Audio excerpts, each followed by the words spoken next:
Slammed. I try my best not to let it happen. Mike, Yes. you can hear me. Who's that? This is Barry from Chicago, Barry from Chicago, the the cable person. cable connection. Call us the cable connection. Yeah, right. Inside Entertainment, is it not? It is. Oh, cool. And so you broadcast, and where do you We're what's all your? throughout Illinois. We're going to be national about another month. We're sort of your Entertainment Tonight, but cable. Aha. Now, what has it been like being part of the Rolling Stones? Well, the Rolling Stones. Those scum of the earth here. No, just kidding. Mick and I go way back, you know.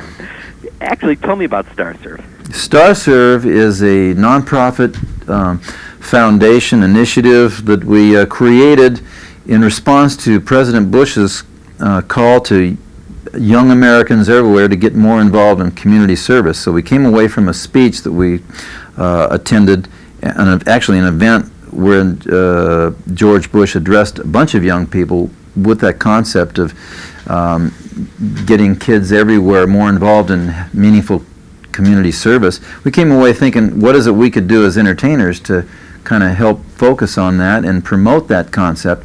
And we developed StarServe, which is Students Taking Action and Responsibility in Service.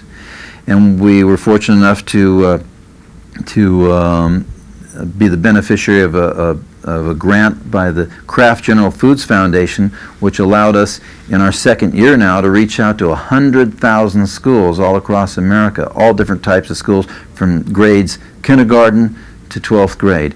And basically what we do is we provide a packet of information along with a poster and a how-to kit where the teacher can communicate with the students and find out what it is in their local communities that they could potentially get involved with and help, whether it be in an old age home or doing a community service fair, which displays all the neat things that a kid can get involved with. A lot of great things are coming out of StarServe. Now, actually, the president talked to you how many years ago? This is 2 years ago. Okay. This is the beginning of the second year of the StarServe program. Last year we reached about 94,000 schools. We're up to 100,000 this year. Has it met your expectations, or even more? Well, I have even greater expectations. I'm a person who believes that anything is possible. I guess if you can make up songs out of the air and eventually stand in front of 500,000 people on July 4th in Washington, D.C. and have people give you a standing ovation before you do anything, then your vision of reality and possibilities is different than maybe a lot of people. But I think that it's very inspiring that a president would come out and call to people of all ages to get involved in helping address the problems of society. And I think it's rather than just sit back and watch, I like to be a participant. And it's a challenge to me. When we first created the program, before we actually came out with it, we did some studies and we met with some students from schools and found that maybe out of 2,000 students in a high school, maybe only 100 were doing community service. And it was the same 100 people for every project. So that means there's 1,900 left to go. So there's a great potential out there. And we've, on our poster this year, we've gotten people like MC Hammer and Paula Abdul and as well as the Beach Boys, a lot of other people, Beverly Hills 90120 or whatever, the program that has all the popularity at the moment on TV. They've lent their support. Other people have. People that have been in education type endeavors for a long time, like Eddie Olmos. He's been out there doing 100 or more speeches to classes all across the country for years. So we're getting this kind of support from athletes and entertainers, and I see that our role as entertainers is sort of the head cheerleaders of StarServe. If I could actually touch on rock and roll for just 1 second. Why not? Why not? It's our roots. You've done 30 years of it. Yeah. Why do you think, except for your group, which actually has had #1 hits in the past 5-10 years, why do you think groups like, or people like McCartney, the Stones, and other 60s groups just cannot get on the charts anymore? I don't know if they can't get on the charts. I think that the Beach Boys proved that you can get on the charts. In fact, that song was a #1 song 27 years after we started. So the possibility exists to get on the charts if you have your creativity and your talent and energy and enthusiasm and a good record promotion. You can get on the charts. It really depends on the song, and sometimes people come up against. There's first of all a lot of competition out there. There are always new groups, and the airplay changes. Demographics change. People grow up. The Beatles were once had the popularity of the youth segment like New Kids on the Block might have today. That kind of thing. So, but Paul McCartney, you can never count him out. That guy is incredibly creative. I mean, I doubt not that he'll be on the charts. Maybe not like we were and they were in the 60s. Every 4 months a new single would come out and go to #1. But, if you're that creative and that gifted and talented, I mean, there's no counting them out. When will you or your group, the Beach Boys, stop? Or will you be one of those few that actually rock till you drop?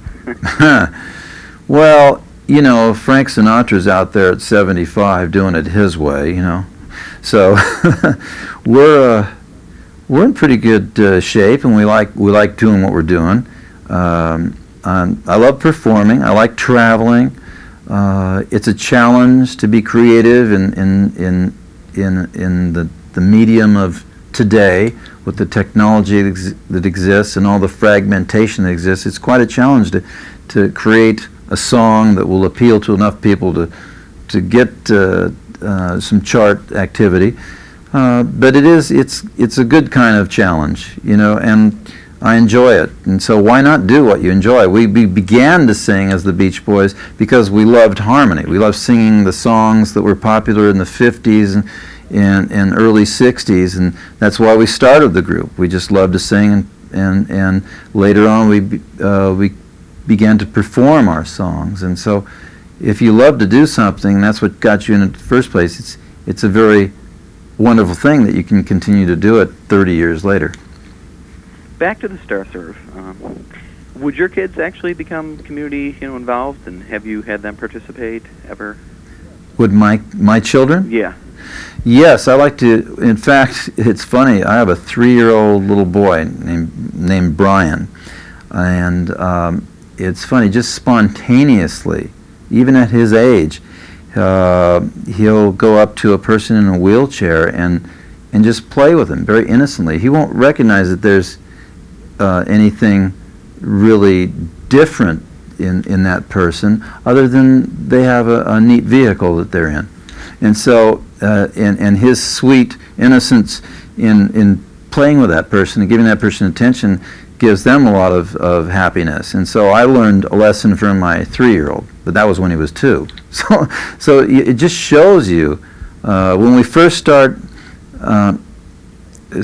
the program, when we had a White House kickoff 2 years ago, there was some kids from a 3rd grade class in Polk, Nebraska, who came in, and that 3rd grade class called Homebound Senior Citizens as the thing that they did every morning. They established relationships, and in one case it made a life-saving contribution when they couldn't get the person on the phone, found that the lady had literally fallen during the night and couldn't get up, and they were able to communicate with the granddaughter, who went over and took the woman to the hospital who had fallen in the night. So, I mean, that was a learning experience for me because I saw, hey, a 3rd grader can make a life-saving contribution. And those kinds of things are what Star Serve is all about. Sir.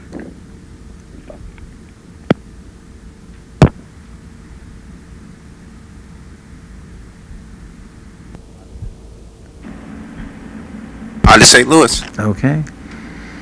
Okay, Jennifer, can you say something? That's okay.